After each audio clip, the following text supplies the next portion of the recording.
शहर के बाहरी इलाके में एक पुराना होटल था जिसे लोग ब्लैक शैडो इन कहते थे। यह होटल अपने शानदार इतिहास और डरावनी कहानियों के लिए मशहूर था। लेकिन इस होटल का कमरा नंबर 313 ऐसा था जिसे सुनकर ही लोगों के रोंगटे खड़े हो जाते। उस कमरे में कोई रात बिताने की हिम्मत नहीं करता। लोगों का कहना था कि वहां अजीब घटनाएं होती थीं। कभी रोने की आवाजें सुनाई देती, कभी अचानक तापमान गिर जाता और कभी कभी कमरे की दीवारों पर खून जैसे निशान दिखाई देते। इन कहानियों के कारण होटल के मालिक ने उस कमरे को हमेशा बंद रखा।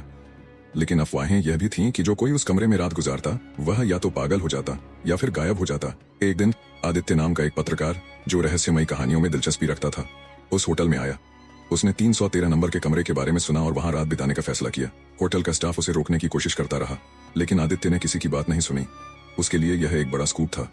उस रात आदित्य ने अपने कैमरे और रिकॉर्डर तैयार किए और 313 नंबर के कमरे में प्रवेश किया। कमरे में घुसते ही उसे अजीब सी ठंडक महसूस हुई। दीवारों पर पुरानी पेंटिंग्स थीं और हर तरफ गहरी खामोशी थी। उसने अपने कैमरे चालू किए और नोट्स लिखने शुरू कर दिए।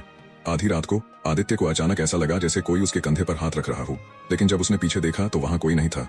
तभी कमरे का दरवाजा अपने आप बंद हो गया और खिड़कियां जोर से बजने लगीं। अचानक एक महिला की करुणामयी चीख गूंजी। डर के बावजूद आदित्य ने हिम्मत नहीं छोड़ी। उसने कमरे में चारों तरफ देखा और फर्श पर एक पुरानी डायरी पड़ी मिली। आखिर क्या लिखा था उस डायरी में, जानने के लिए चैनल को सब्सक्राइब करें।